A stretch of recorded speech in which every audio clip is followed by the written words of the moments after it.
Welcome to our channel.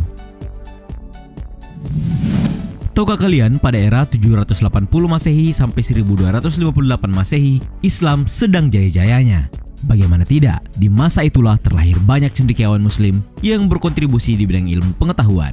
Saking berjasanya, beberapa nama tersebut bahkan masih populer hingga hari ini.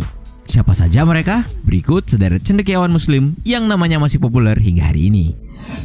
Tapi sebelum lanjut, kami ingatkan kembali untuk subscribe channel ini dan aktifkan lonceng notifikasi kamu untuk mendapatkan video edukatif dari Data Fakta.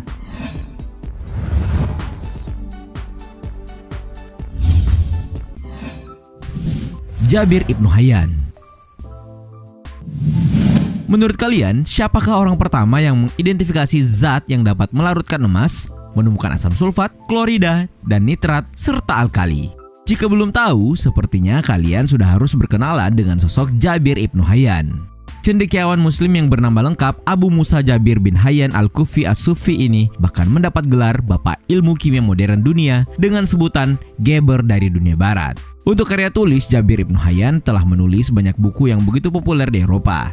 Di antaranya Kitab Al-Kimia atau The Book of the Composition of Alchemy, Kitab As-Sabin, Kitab Ar-Rahmah, At-Tajmi, Az-Zilak, As-Sorki, Book of the Kingdom, Book of Eastern Mercury, dan Book of Balance.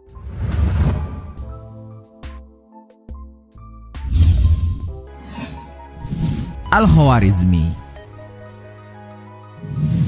Kalau kalian penasaran siapakah sosok di balik terciptanya penomoran 1-10, maka nama Al-Khwarizmi tentu saja harus disertakan. Dikenal sebagai ilmuwan muslim yang ahli di bidang matematika, Al-Khwarizmi juga berjasa menemukan konsep aljabar serta algoritma. Tidak berhenti sampai di situ, ilmuwan berkebangsaan Persia ini juga pernah menjadi dosen di Sekolah Kehormatan Baghdad, Irak, dan oleh George Sarton diakuinya bahwa pencapaian tertinggi orang-orang timur diraih oleh Al-Khwarizmi. Beberapa karya tulis buatan Al-Khwarizmi diantaranya Al-Kitab Al-Mukhtasar fi Hisab Al-Jabar wal Muqabalah, Kitab Al-Jam'a wa Tafriq bihasab Al-Hindi atau Diksik Al-Grizmi, serta kitab Surah Ar-Ra'd yang berisi tentang rekonstruksi planetarium dan berbagai karya lainnya.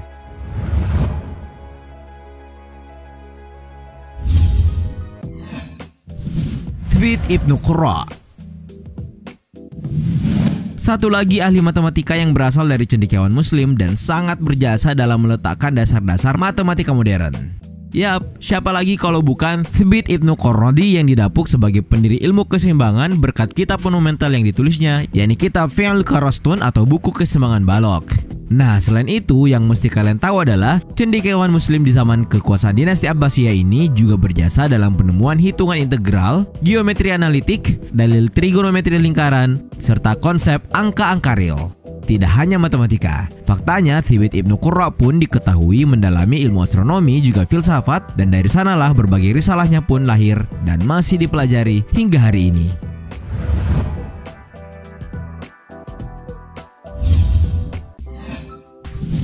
Az-Zahrawi. Tahukah kalian, jika bukan karena Az-Zahrawi, mungkin saja hari ini dunia kedokteran tidak akan menemukan kecanggihannya. Sebab dari tangan cendekiawan yang bernama lengkap Abul Qasim Khalaf Ibnu Al-Abbas Al-Zahrawi inilah konsep operasi modern lahir. Sebab dari tangan ilmuwan asal Cordoba ini pula lah tercipta catgut serta 26 peralatan bedah lainnya seperti pisau bedah, sendok bedah, retraktor, pengait, surgical rod, specula, bone saw, plaster, dan lain-lain. Hal ini sebagaimana dituliskan oleh Robert Kerzinger dalam bukunya yang berjudul History and Philosophy of Biology tahun 2015. Tidak hanya itu, Al-Zahrawi pun diketahui merumuskan pemikiran yang sangat membantu perkembangan ilmu kedokteran modern. Bahkan banyak dokter dari berbagai penjuru Eropa dan belahan bumi lainnya yang datang kepada Al-Zahrawi untuk belajar.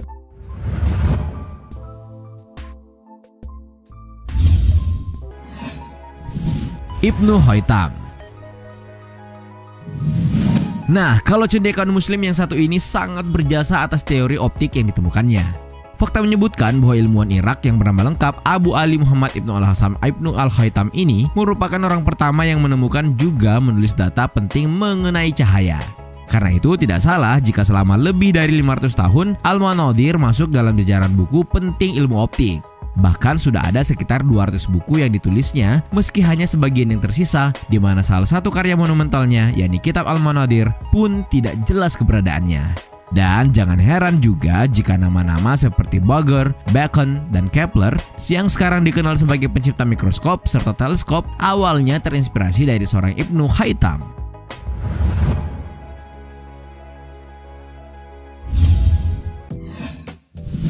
Ibnu Sina. Tentu kalian tidak asing lagi dengan cendekiawan muslim yang satu ini. Siapa lagi kalau bukan Ibnu Sina yang karena penemuan dan buah karyanya, ia akhirnya dikenal dunia sebagai bapak kedokteran modern. Kalian sudah tahu belum kalau pemilik nama asli Abu Ali Al-Husain bin Abdullah bin Sina ini punya karya monumental yang digunakan sebagai rujukan mahasiswa kedokteran di Eropa hingga tahun 1600-an. Nah, kitab inilah yang kemudian dikenal dengan nama Al-Qanun fi At-Tibbi atau Canon of Medicine yang mengkaji berbagai kaidah umum ilmu kedokteran, obat-obatan, dan jenis penyakit. Dikatakan juga bahwa buku ini mengombinasikan pengetahuan pengobatan purba dengan metode kedokteran Islam. Oh iya, selain berjasa dalam dunia kedokteran, Ibnu Sina juga dikenal sebagai penulis buku bertema filsafat, musik, logika, fisika, politik, dan psikologi, serta sastra.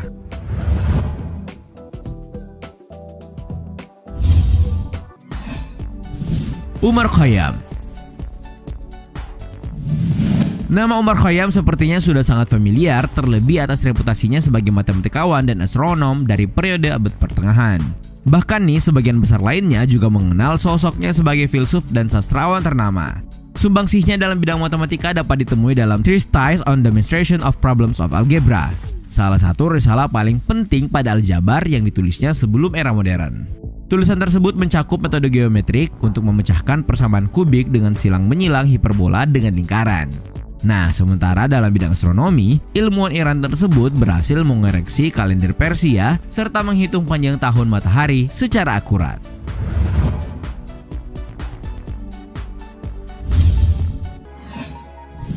Ibnu Al-Baitar. Sosok cendekiawan yang satu ini begitu berjasa dalam mencatat penemuan dokter abad pertengahan secara sistematis.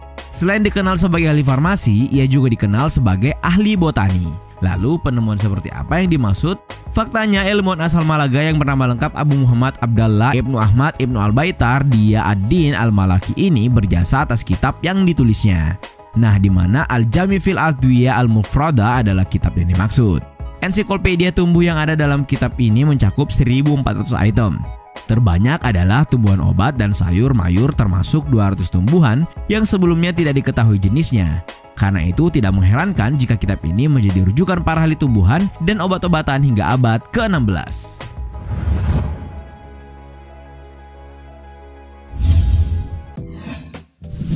Ibnu Al-Nafis. Dikenal sebagai ilmuwan multitalenta, Ibnu Al-Nafis tidak hanya berkontribusi dalam bidang medis.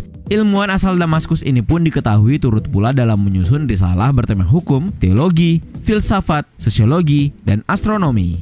Ia bahkan menulis salah satu novel Arab pertama yang diterjemahkan sebagai Theologus Autodidactus.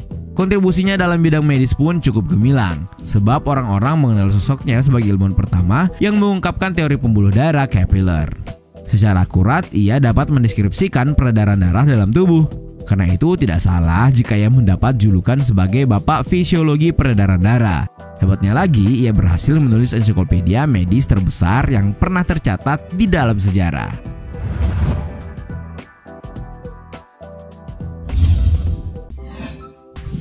Ibnu Khaldun.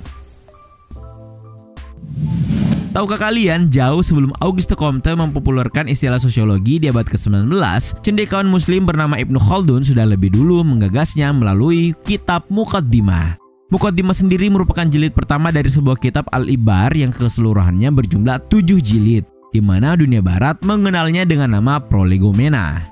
Nah, sebagai tokoh penting di abad ke-14, pemilik nama lengkap Abdul Rahman bin Khaldun ini punya banyak gelar loh, diantaranya Bapak Sosiologi, peletak dasar filsafat sejarah, perintis ilmu ekonomi, hingga penggagas teori politik. Itulah tadi sederet cendekiawan muslim yang meski tinggal nama, namun karena penemuan-penemuannya, mereka dikenal hingga hari ini. Nah, kalau kalian paling familiar sama tokoh yang mana nih? Terima kasih sudah menonton, jangan lupa like dan share. Nonton juga video-video edukatif lainnya yang sudah kami sajikan untuk kalian. Sekali lagi, jangan lupa subscribe dan tinggalkan argumenmu di kolom komentar. Sampai jumpa di video edukatif Data Fakta selanjutnya.